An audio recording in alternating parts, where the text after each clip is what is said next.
Good evening, everybody, and welcome to the 13th episode of the Limerick Junior Soccer Focus. I'm Adrian and Finnin, joined once again by Aidan and Aidan this evening. Another packed schedule this evening for myself and Aidan to get through. FAI Fever sweeps over Limerick this week, that's for sure, with 5 of the District League sides in action this weekend. Before we get on to that, Aidan, we obviously have a match to run the rule over from last Sunday. I know that you were at the fixture yourself between Pike Rovers and Fairview Rangers, which was a top of the table clash.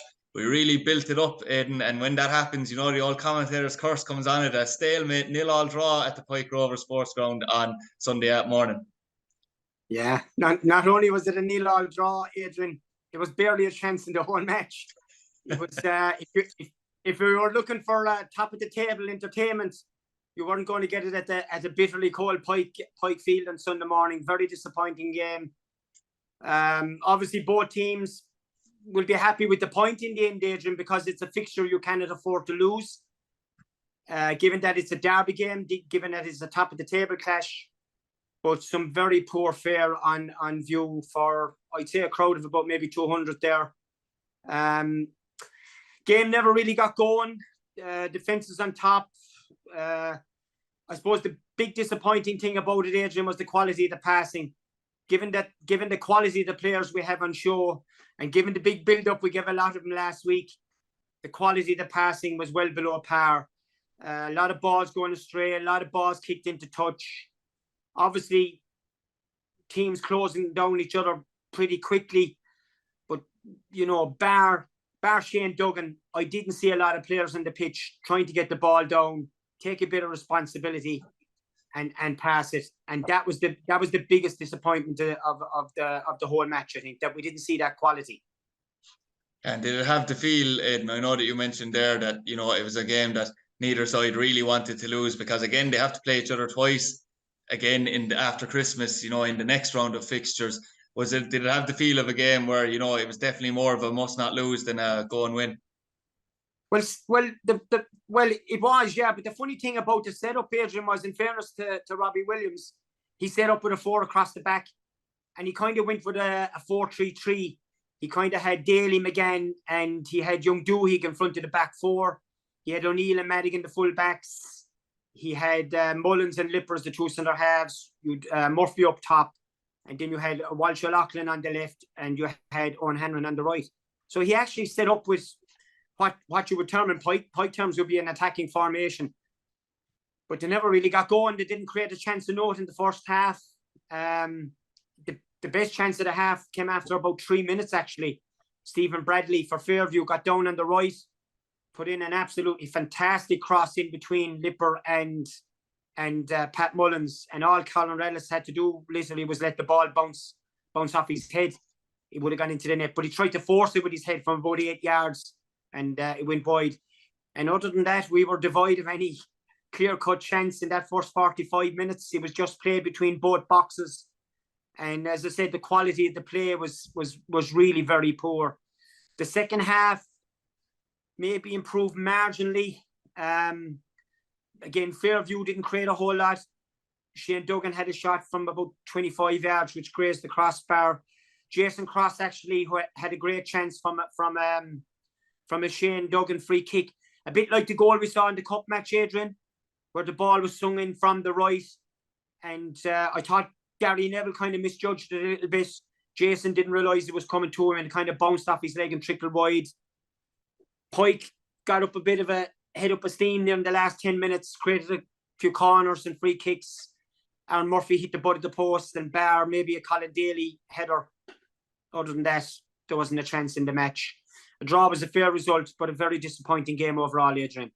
And I know that both sides will desperately looking to improve their performance going into this Sunday, into what most people would term the league as the bread and butter. But you know what, Fairview and Pike, they almost think the FAI is the bread and butter at times, and it is prioritised by those clubs. They'll certainly be hoping to improve the performance, Aidan. But before we move on to previewing their fixtures, the first preview is an historic one in many ways. As we discussed before, Somerville Rovers, the first time that this club has reached the out-of-town stages, last 64 of the FAI Junior Cup. I was up with Somerville in anticipation of the game last night. I was interviewing their manager, Mark Blake, and the captain, Evan O'Grady, with those interviews going out as we speak, I'd imagine. But the buzz, it's brilliant, Aidan, because, when I'm normally going to games, and this isn't the slight against any of the other clubs, but the other clubs I go to normally interview in the past have always been clubs that expected to be at that stage. This certainly wasn't the case for Somerville Rovers. I mean, Mark Blake was saying that, he thinks it's the biggest game in the club's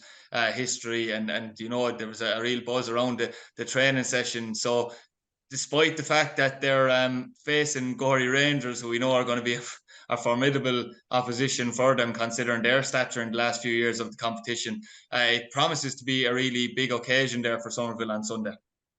Fantastic occasion for Somerville, Adrian, and as you've said already, I mean, it's the first time in their history. They've created history for the club, and they're a Division 1A club, so it's a great achievement for them. A really tough game ahead of them, Adrian. We spoke about it last week. Gorey Rangers are a formidable outfit, getting out of town in the FAI regularly the last few years, and have built up their club and their squad strength over the last 5 or 6 years. They're, I think, currently mid-table in the Wexford Premier League. I think they've won 2 and drawn 2, but they're about 2 or 3 games behind everybody else, because they happen to be going well in the FAI, and they also happen to be going reasonably well in the Leinster Junior Cup. They've had a couple of tough games in the FAI already, Adrian. Gorey, they've been away to New boys from the Carlow League, who also regularly, funnily enough, kind of, hit the last 64, hit the last 32 of the FAI most years. I think they won 4-3 away from home there, so that was quite a tough game for them. And they also went away to Freebooters from Kilkenny. Big one. Again, I think that was away from home, and they won 2-0. So they deserve a lot of credit for that. I think their last league game, they played Fort Celtic, who were top of the league. Well, up to last Sunday they were anyway in Wexford, and they drew their 1-1. So their form has been reasonably good, and their away form is quite good. So they'll be bringing that into Sunday's cup game against Somerville. But no matter what we say, Adrian, it's cup football, and until the end of the 90 minutes, Somerville have a chance of creating an upset here.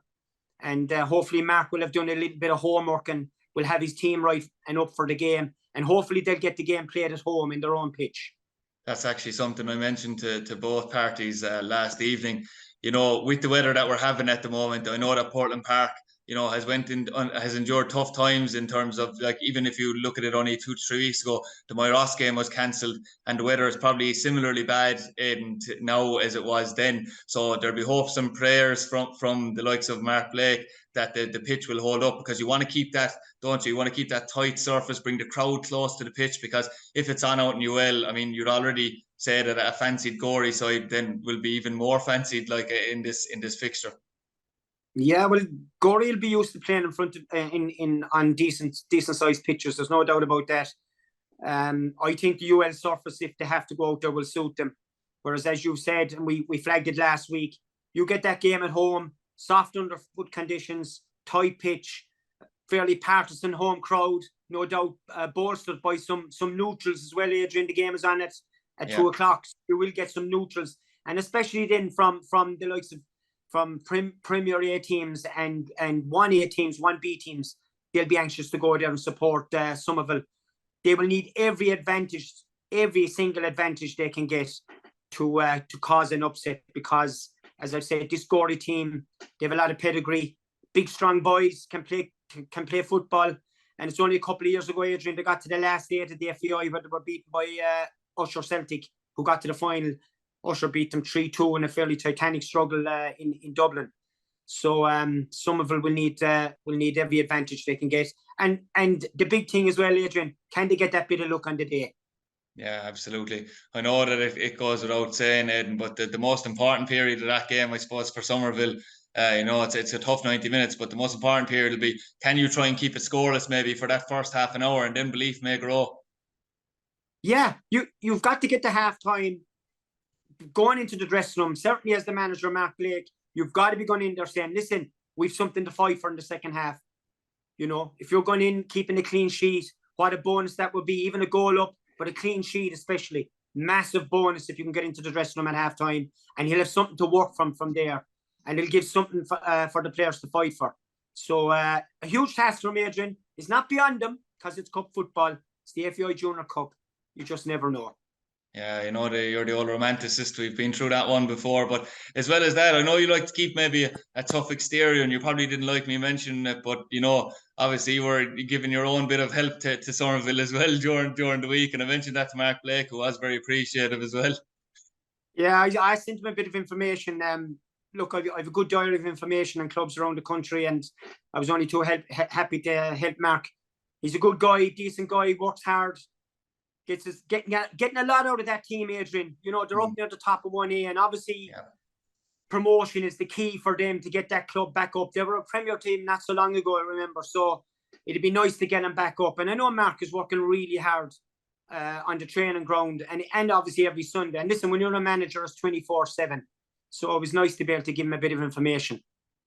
Yeah, absolutely. And we do wish Somerville the best luck, as we will with all Limerick teams. And we do have to go on now and move on to probably what is the top billing, maybe possibly in the whole of the FAI round, Aidan. But Pike Rovers taking on Peak Villa, two sides in really good form in both of their domestic league campaigns at the moment. Pike Rovers with home advantage. You know, there's a threat there for Peak Villa. I don't know if I'm wrong in saying that Matt McKevitt, who was with 3D United not so long ago, was with them, is with them now as well. So that's a threat for Pike.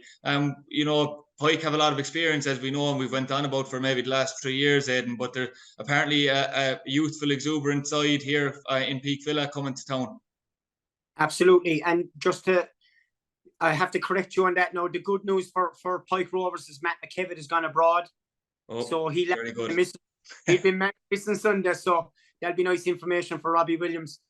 But yeah, listen, I think I said to you last week, Adrian, I've seen a lot of Peak Villa over the last 2 years. Very, very good football team. Really good football side. Not so sure the weather will suit them this time of year now with the heavier ground. And as I said, the grass not cut to its barest. But play a lot of good football. Like to play out from the back.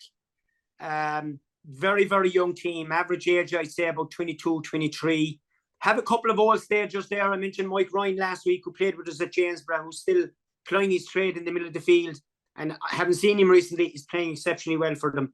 They also have an experienced centre half, Alan Lee, who's been there a long time. He's in his late 30s, so he could possibly start as well. A lot of threat on the flank. A lot of pace in the team.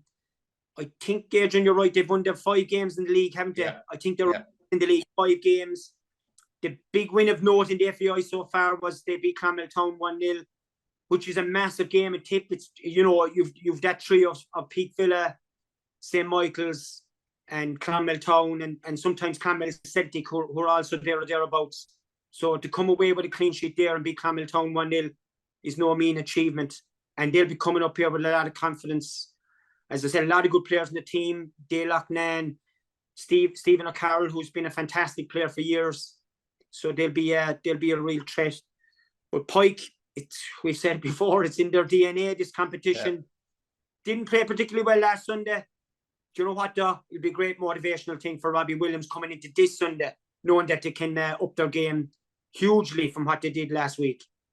Yeah, and speaking of upping their game, whatever about last week, I think maybe last year's final performance might be still fresh in the mind of some of those Pike players, Aidan, because I don't think they turned up at all on the day, and they know that themselves. It was a really disappointing performance against Villa, who, you know, despite their stature, were definitely there for the taking. It's just Pike didn't really create anything on the day.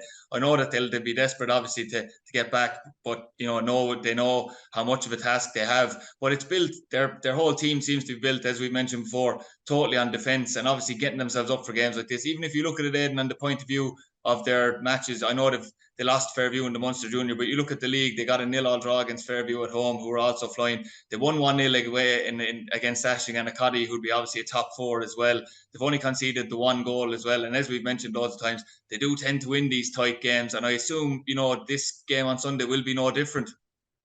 Yeah, absolutely. And I suppose I should have mentioned as well, Adrian, with the game last Sunday, the performance of Pat Mullins, who gave an art or an exhibition in the art of defending. Just in time for the FAI as usual. He was absolutely outstanding at the back in terms of how he covered his other centre half, how he dealt with situations himself, his tackling, his heading, his reading of the game, and his leadership qualities on the pitch, non-stop talking to the players around him. And to be fair, their back 4 did reasonably did reasonably well defensively, and that they didn't give up too many chances to Fairview. I would have a question mark about the full backs in that they didn't get forward that much and didn't overlap, especially when you're playing a 4 and you're playing maybe a tighter 3 in midfield. But Pike have built their team on not conceding goals. And when you don't concede goals, Adrian, you have a great chance of winning matches. And you can nick one from play. And a big thing with Pike is set pieces. And they look really dangerous again last Sunday, especially in the last 10 minutes from set pieces. And I think that physicality could turn the game for them this Sunday, because I don't think Peak are as physically strong as Pike are. And Pike can grind you down in matches if they stay in them. And in those last 15 or 20 minutes, you know, you could get a set piece, or they could get on the end of something that will hopefully win them the game, because at the end of the day, we want to see our Limerick teams progress in the FAI Junior Cup. Absolutely, and it goes without saying, we've just mentioned the defence, but you know, you need to score goals to win games, obviously. But you've Colin Walsh-O'Loughlin there and Stephen McGann. You mentioned obviously that there wasn't much quality in the game last week. You really will be hanging your hat in the likes of those two players in particular in an attacking sense to get you over the line this Sunday.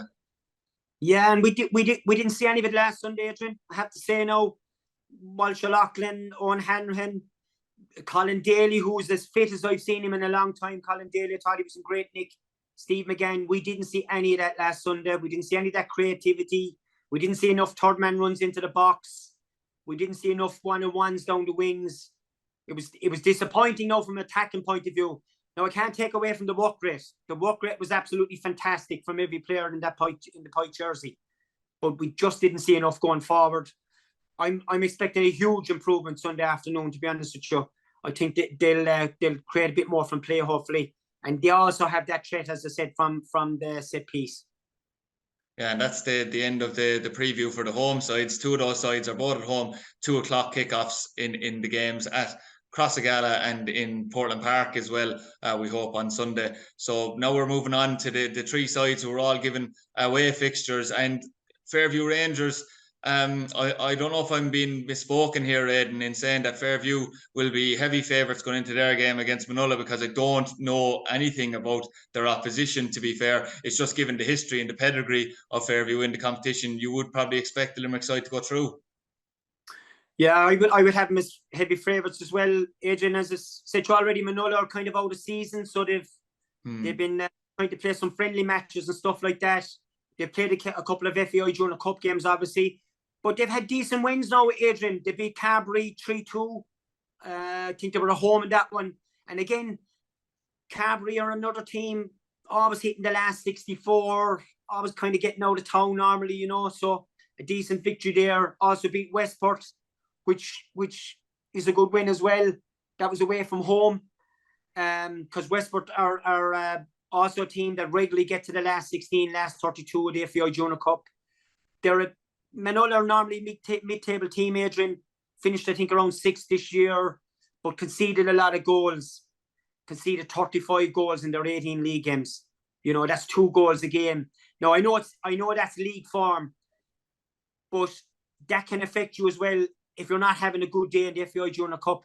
You know, if you're struggling in a match, that the fact that you're liable to concede those goals isn't a help to you. And the other thing, looking at their results, is that I think they only won 2 games at home this year in the league, so their home form wasn't particularly good. And towards the end of the season, they were wobbling a little bit. I actually think they gave a walkover in one of the matches. Now, since then they've changed manager and they have a new manager in there, and by all accounts he steadied the ship a bit and brought in a couple of new guys, new players, and they're looking a little bit better. There's no doubt that they'll be up for the match. And the setup in Manola is very good. Fairview will have no complaints about that. Very good pitch, very good facilities. I think there's a seated stand there now as well. So it has all the makings of a decent cup tie, but you would expect the experience of Fairview to come through that, given Fairview's form, and especially given the threat they have up front. Yeah, certainly. And I know obviously this season it's Paul Denner's first stab at the job, and obviously first stab at FAI Junior Cup run as well. In years gone by, I think I mentioned this to you before, maybe on a podcast at the very start of the season. In years gone by, Fairview Rangers, it's a funny one. I've always said to you that, you know, obviously your league is your bread and butter, but as you can tell by Fairview's long drought in the the league. It's been a long time for Fairview. They normally put all their eggs in the baskets of the FAI Cup. And I always noticed, even when I was younger, and you'd know players on the Fairview team and the likes, that, the season seemed to ebb away from Fairview whenever they were knocked out of an FAI Junior Cup. I don't know what it was. I know we talk about DNA, and that seemed to be part of it maybe as well. But, it goes without saying, Aidan, that even though they're heavy favourites, even if they weren't heavy favourites, Fairview need to be in the FAI Junior Cup after Christmas. Very, very important, certainly for all the top clubs in our league, that your season goes on after Christmas in terms of the National Cup and the Provincial Cup. And listen, this is no different to Sunday. I think they'll come through the game. I think they'll certainly have enough going forward to come through the match. I have questioned their back four. I have to say, last Sunday I thought the back four played reasonably well. Maybe question marks about the full back positions, but certainly a centre half, Jake Dillon, and in my opinion, the most improved player in the league, Jason Cross. Absolutely outstanding at centre half last Sunday, Jason. I thought he had a brilliant match in terms of how to defend and his willingness to put his body on the line. In terms of the league, Adrian, I think it's over 20. It's at least 20 years, I'd say. 15 or 20 years. I think 2003 was the last time Fairview, so we're on 20 years this year, yeah. Yeah, and listen, before that, it was like a regular trophy for them. I mean, they were still winning FAIs before that and winning leagues, Adrian. Yeah. So there was a major tailing off there in terms of their I wouldn't say their approach to the league, but in terms of how they were doing in the league. And I've no doubt they've been trying to right that. I know Jason Purcell was trying to right it last year, and they just missed out. Just didn't get over the line. And I thought at one stage they might have. And they've had a good start to the league this year. And look, at Paul Danaher will be. I think Paul Danaher will be making that a priority. But you always need an FAI Cup run. There's no doubt about that. Yeah, I certainly think it will be as important as well with being out of the TUI Cup as well, Aidan. As you said, that's one trophy less that you're involved in then after Christmas as well, so they will be desperate to do that. We'll go on to our next game now, and that'll be a Saturday kickoff, Aidan. Everton of Cork obviously facing Ballinanty. We've talked about Cork junior football before because of the strength of the Munster Senior League not being particularly strong. Aidan, Ballinanty are third in the Limerick District League Premier Division.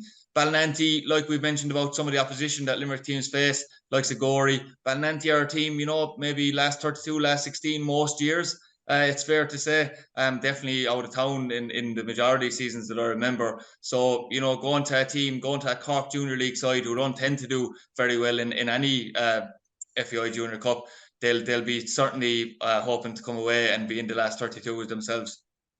Yeah, I'd be hoping they'll get through it as well, Adrian. Everton are I think they're top of the junior section of the senior league in the Premier Division there. I think they've won 4, maybe drawn 1. I think they beat Avondale in the last round of the FAI to get out of the area 4-0. So that was an impressive. That was an impressive victory there. They've scored goals regularly in the Premier. I think the last 2 league games they beat Crosshaven 4-0 and UCC 2-0. So they're on a decent run.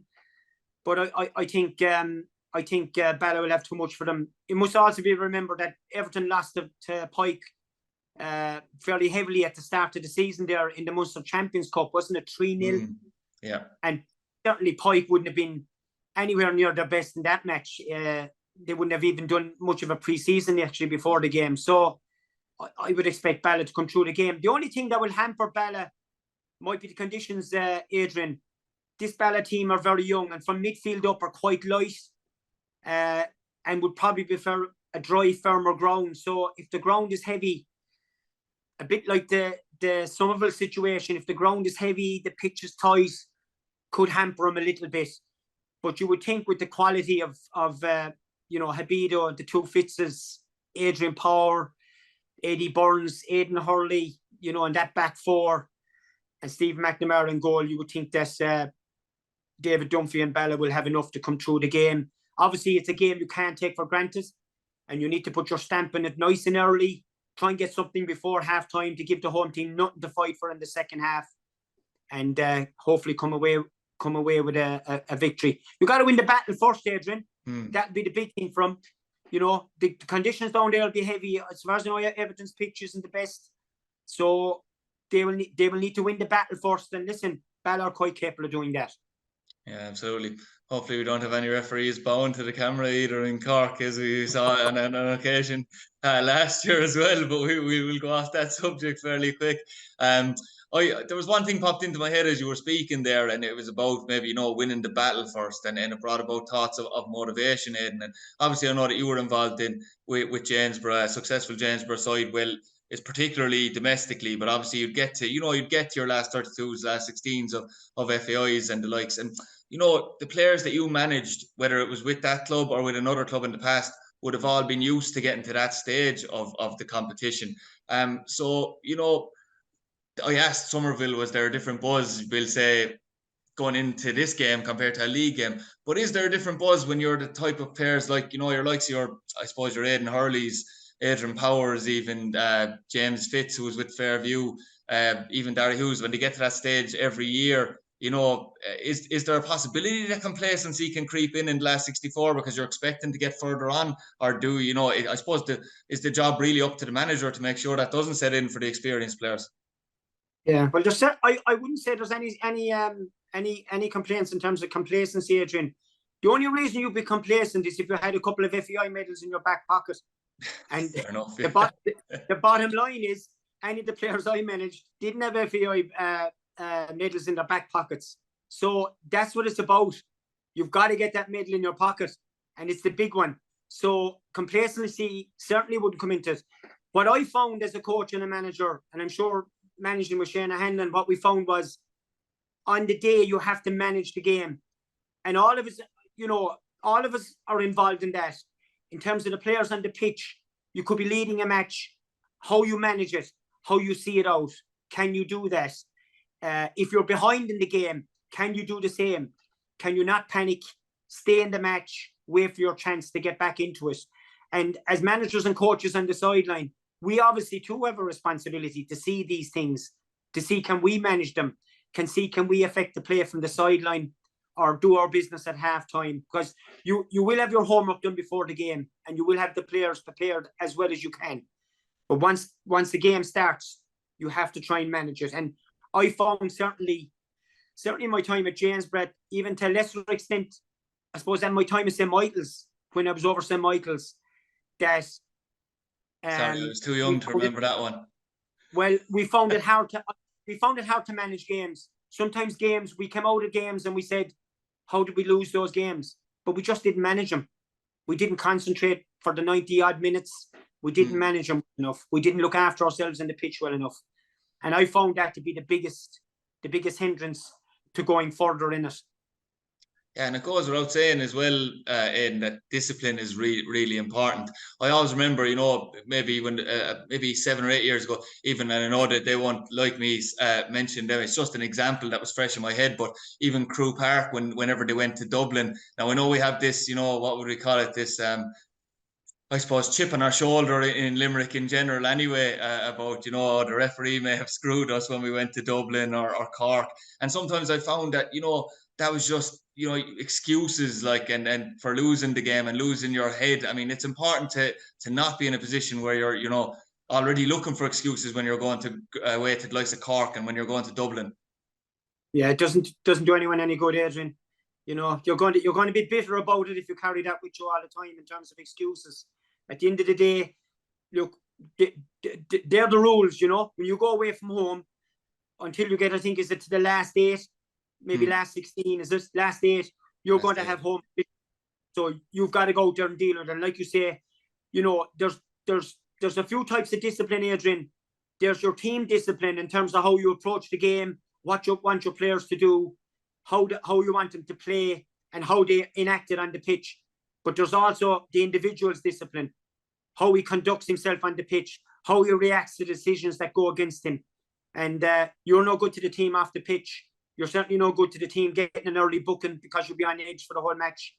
And now and then, fair enough, managers, coaches and players, there's a certain amount of leeway referees and linesmen will give you in terms of how you approach them. But there's no point overdoing it, because it only disrupts your team and it only disrupts yourself. It doesn't do any good. Yeah, absolutely. And we know that I know that on Sunday as well, Region United go on their travels, excuse me, when they take on Coolrain. They have, you know, even in recent years, I suppose they got to the semi-final in 2018, and we all know what the result of that was in the end, and the controversy behind it. But with regional, it's always funny. We've always put them as, I suppose, in the league, I've always put them as a bit of a Tottenham Hotspur. I mentioned that to Kieran O'Connell before, and that you never knew what regional you were going to get. But the only thing is, in the FAI, then invariably, no matter where they were in the league, they'd always get to the last 16 or last 32. I mean, surely Sean Russell, even though it's early on in his time with the club, some of these players are experienced, and surely they'd be looking at it and saying, you know, we want to be pushing just one better than your last 32s or your last 16s, because everyone just expects us to go out in those stages every year. Yeah, they'll be looking at that, and they have players with a lot of experience, Adrian, still at the club, who have been involved in all that. The goalkeeper Shire, you've the two copers. I know one of them is injured at the moment. Tom Frawley, Kieran O'Connell. You know, these fellas have been around the block a few times now, and they know what it takes. So there's a lot of experience in the dressing room, and they have a lot of youthful enthusiasm on the pitch now as well. A lot of talent there. As I said to you last week, I'm expecting them to win this game fairly comfortably, because they're playing Coolrain FC from the CCFL, which is the Combined Counties Football League, and they're not, as I said, not even a Premier team. They're a First Division team. They're doing all right in the league. I think they've won 2 and drawn 1 or something like that. But you'll be expecting regional to come through this game, and I'm expecting an Owen Duff hat-trick, as I said last week. Oh yeah, no pressure at all on Owen Duff. I was actually going to say, whatever about a hat-trick, I was going to say that, you know, we were talking there about maybe the importance for teams like maybe Somerville, for instance, not conceding, because it's the opposite way around here. Obviously, regional will be the team that'll be looking to impose their game. So really, I suppose regional will be looking to get an early goal, settle themselves down, especially away from home, and then, you know, they can maybe express themselves like we know they like to. But the one thing about regional is, I suppose, they better make sure they don't concede early, because I know they can give you chances when they like to play out from the back like that. Yeah, and that's the thing we've alluded to plenty of times. Be interested to see what way Sean approaches the game as well. He had been playing a 3-5, basically a 3-5-2 at the start of the season, but in recent weeks has gone to a 4, which in terms of the defence, I think is a better option for him, and he might be a better option away from home especially. But look, I think regional will have way too much for this Coolrain FC team, and I'm expecting a few goals, and certainly a few goals from set pieces and that, because I think they're well drilled from set pieces regional. So I don't see a problem on Sunday for them. Yeah, it would certainly be brilliant to see a clean sweep of Limerick wins. That would be something else, I suppose, going into the last 32, Aidan. And we do wish all the Limerick sides the best of luck. As we said, FAI Junior Cup fever this week around the town. 2 home ties, one at Portland Park, Somerville taking on Goy Rangers 2 o'clock, and Pike Rovers taking on Peak Villa 2 as well. So in the Crossagala. So hopefully everyone can get out and support the Limerick sides this weekend. And my thanks once again to Aidan for his insightfulness there. Going into the ties, and his homework is well and truly done on the opposition, that's for sure. Hopefully the managers are the same of the clubs involved. So we hopefully will be discussing a plethora of Limerick Junior wins in the FAI next week. Thank you.